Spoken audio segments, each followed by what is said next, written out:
더 배움 합격의 공식 약속의 이름 최승건입니다.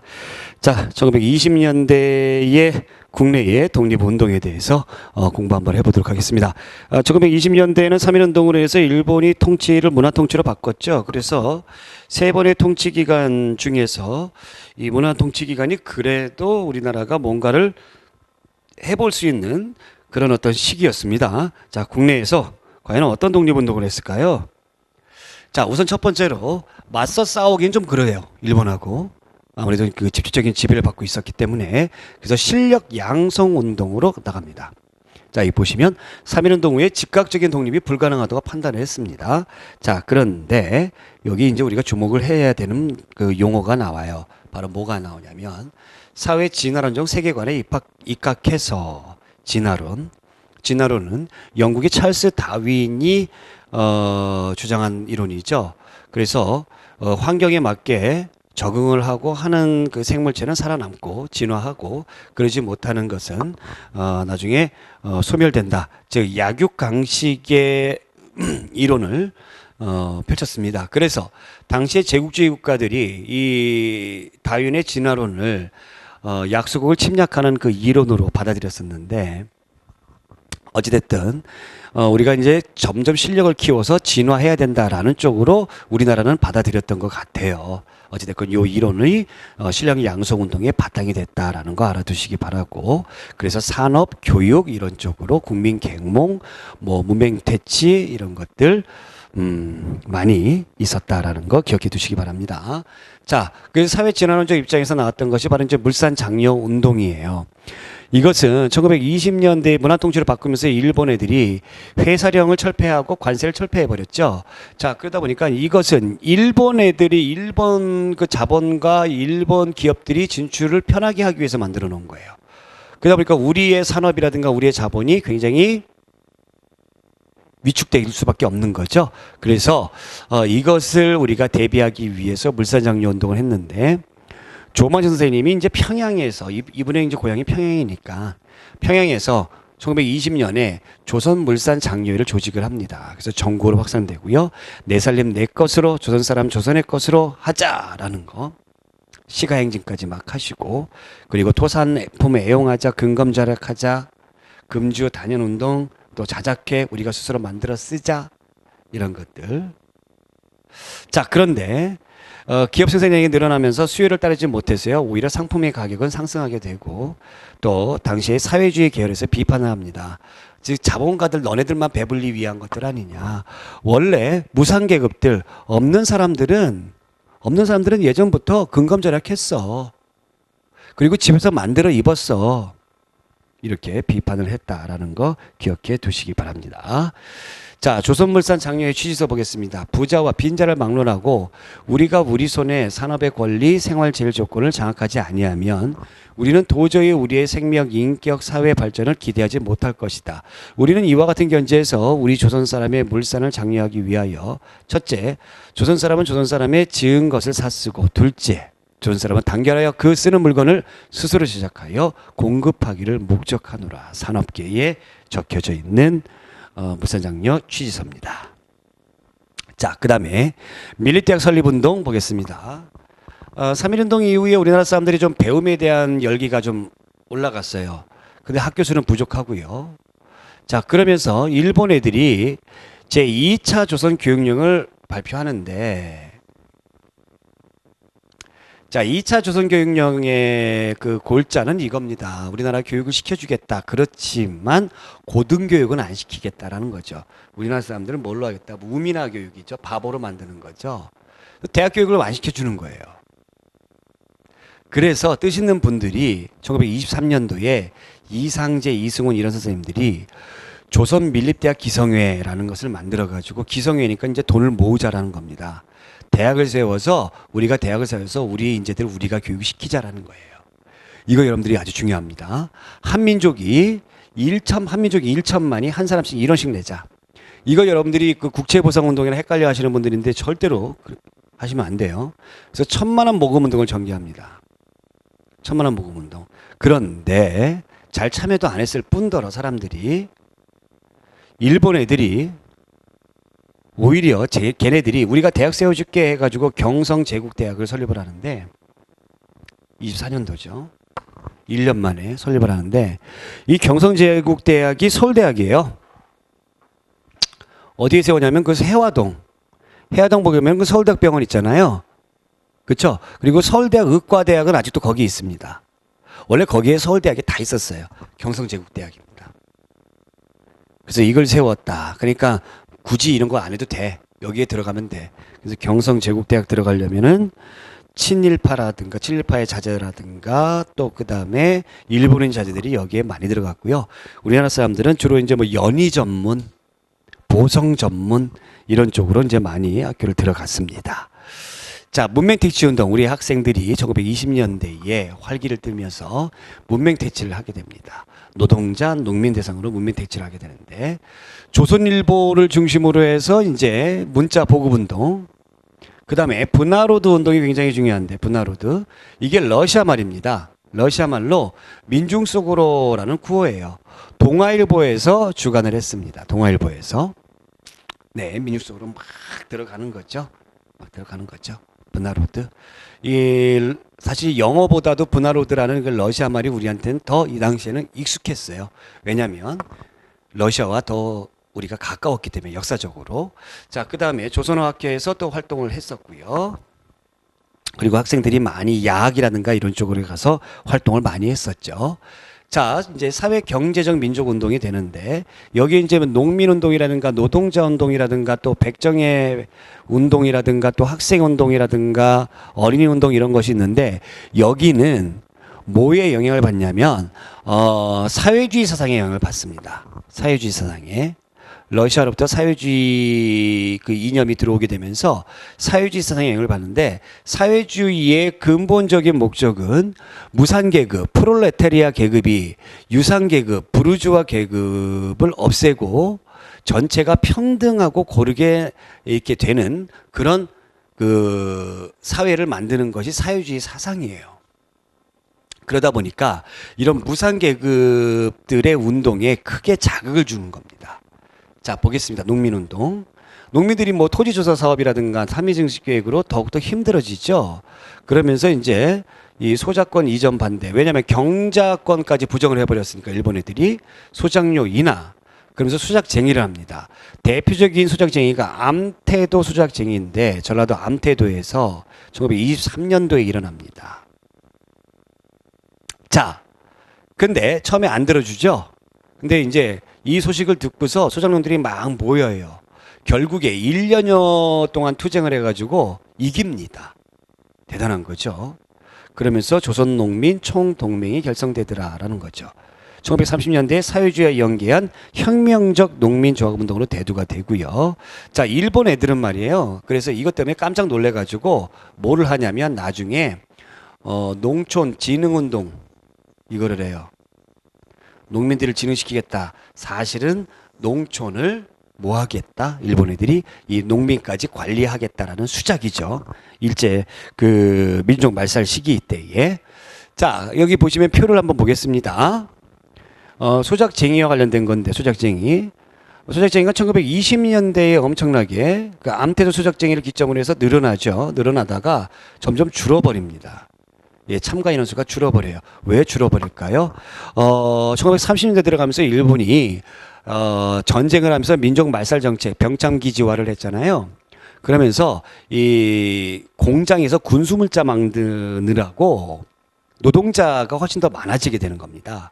그러면서 이제 농민보다는 노동자들이 많아지게 됐고요. 또 농민들이 많이 만주나 연해주로 고향을 버리고 많이 떠나가시죠. 그래서 이렇게 됐고요. 반면에 노동자들의 쟁이인 노동쟁이를 보게 되면 1930년대 이후에 굉장히 많이 늘어나죠. 그만큼 노동자가 많아졌다라는 겁니다. 공장에서 일하는 노동자가. 이해가 되실 거라 믿고요. 자, 노동운동 보겠습니다. 역시 마찬가지로 사회주의의 영향을 받았고요.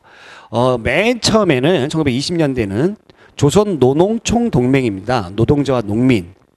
그러다가 조선 노동총동맹과 조선 농민총동맹으로 이렇게 나눠지게 됩니다. 그러면서 노동자들의 어떤 권리를 찾기 위해서 대표적인 사건이 일어나는데 29년도에 원산 노동자 총파업이에요.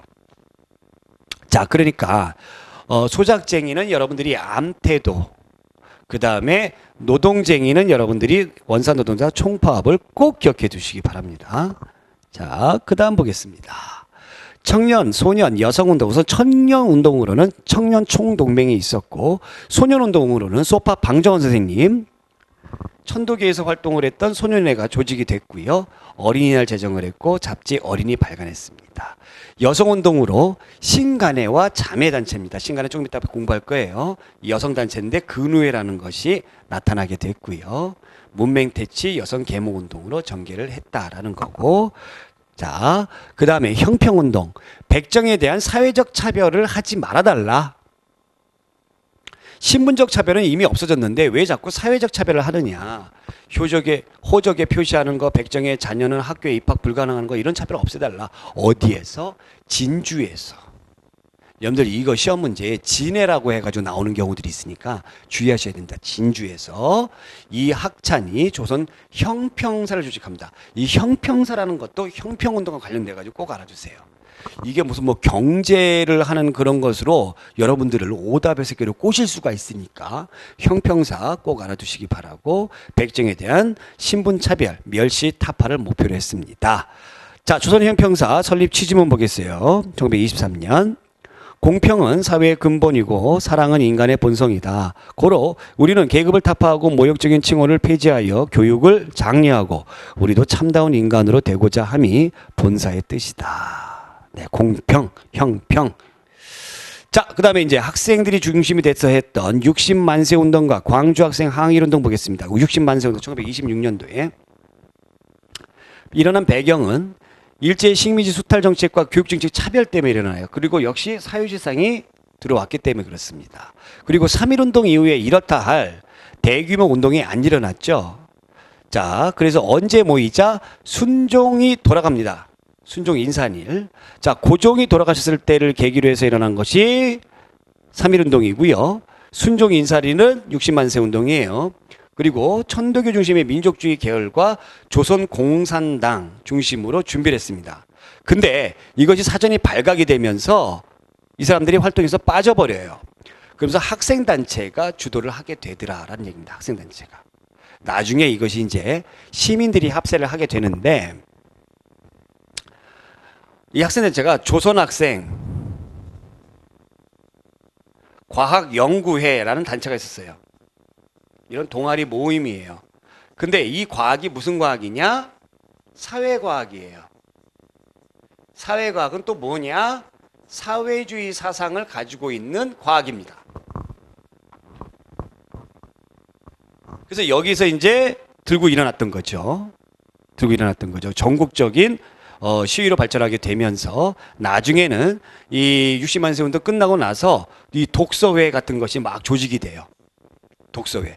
이 독서회가 조직이 됐기 때문에 조금 이따가 우리가 공부할 광주학생 항일운동에 크게 영향을 주게 되는 겁니다. 또 민족주의 계열, 사회주의 계열이 이 운동에 주도적인 역할을 하지 못했죠. 그래서 이 사람들이 반성을 합니다. 반성을 하면서 우리 뭉치자, 연대하자. 그래서 민족유일당 운동이 국내에서 생겨나게 되면서 신간회라는 최대 단체가 나타나게 되는 계기가 된다는 얘기죠. 성공과 실패를 논하기 전에 이런 사건 하나하나가 점점 우리나라의 역사를 조금씩 앞으로 진전시킨다는 데 아주 큰 의미가 있어요. 민족 협동 전선 모색, 이것이 바로 이제 민족 뭉치자라는 겁니다. 아시겠죠? 사상과 이념을 떠나서 뭉치자. 자, 60만세 운동 경문 보겠습니다. 대한독립 만세. 대한독립운동가여 단결하라. 군대와 헌병을 철수하라. 동양척시 주식회사를 철폐하라. 일체의 납세를 거부하자. 일본 문화를 배척하자. 일본인 공장의 직공원 총파업하라. 일본인 지주에게 소장료를 바치지 말자. 언론 집회 출판의 자유를. 대한독립 만세. 즉 60만세 운동은 대한독립 만세, 즉 3.1 운동 어게인이라고 보시면 되겠고요. 자, 드디어 광주학생 항일운동 1929년도에 전라도 광주를 중심으로 해서 일어났죠. 학생운동이 성장을 했습니다. 아까 60만세 운동 이후에 독서회 같은 것이 활성화됐다고 그랬죠. 성진회 등의 학생 비밀 결사가 조직이 확대가 됐고요. 그 다음에 민족주의자와 사회주의자가 뭉치자 해가지고 두 진영이 뭉친 최대의 민족운동 단체인 신간회가 만들어졌어요. 당시 상황이. 그럼 어떻게 해서 이 사건이 시작이 되고 전개가 됐느냐? 당시 통학하는 열차에서 한일 학생 간에 충돌이 있었죠. 자, 그런데 일본 경찰이 우리나라 학생들만 처벌을 하게 됩니다. 그래서 이 억울하다 해서 광주에서 시작해서 대규모 가두 시위를 했고요. 이때에 신간회가 이것을 조사하면서 전국적인 항일 투쟁으로 발전을 하게 되는 겁니다. 신간회 역할이 굉장히 컸어요. 신간회 역할이. 자, 어찌됐든 간에 이 광주 학생 항일 운동은 3.1운동 이후에 최대 규모의 전국적인 항일민주운동으로 발전하게 된다는 겁니다. 3.1운동이 최대고요. 3.1운동 이후에 최대 민족운동, 광주학생 항일운동, 넘버1은 3.1운동, 넘버2는 광주학생 항일운동. 참여하는 인원수만 놓고 봤을 때. 잘 아시겠죠? 자, 그래서 연결과 연결, 꼬리와 꼬리를 물고 이렇게 역사가 발전을 하고 있습니다.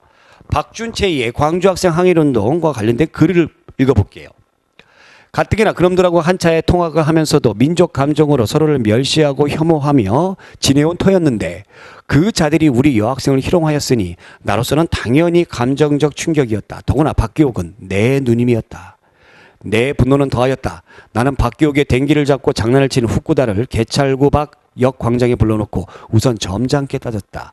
그러자 그의 입에서 조센징이라는 말이 떨어지기 무섭게 내 주먹은 그자의 면상에 날아가 장렬하였다. 나쁜 놈 같으니라고. 자, 그러면 우리 사회주의 사상에 대해서 알아보도록 하겠습니다. 사회주의 사상이 1920년대에 들어오게 되는데 해외 민족 지도자들이 사회주의 사상을 민족운동의 새 방안으로 수용을 했어요. 왜냐하면 레닌이 약소 민족을 지원하겠다라고 했기 때문에. 그래서 국내에 확산이 됩니다. 1925년도에 조선 공산당 등 이런 단체들이 조직이 됐고요. 뭐 노동운동, 농민운동, 그 다음에 학생운동 이런 것들에 지원을 했습니다. 반면에 민족주의 계열 같은 경우에는 신령 양속운동, 우리가 앞에서 배웠던 뭐 그거 있죠.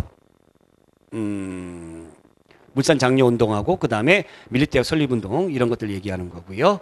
그래서 민족주의 계열과 사회주의 계열로 20년대에 나뉘어서 전개가 되었다라는 겁니다.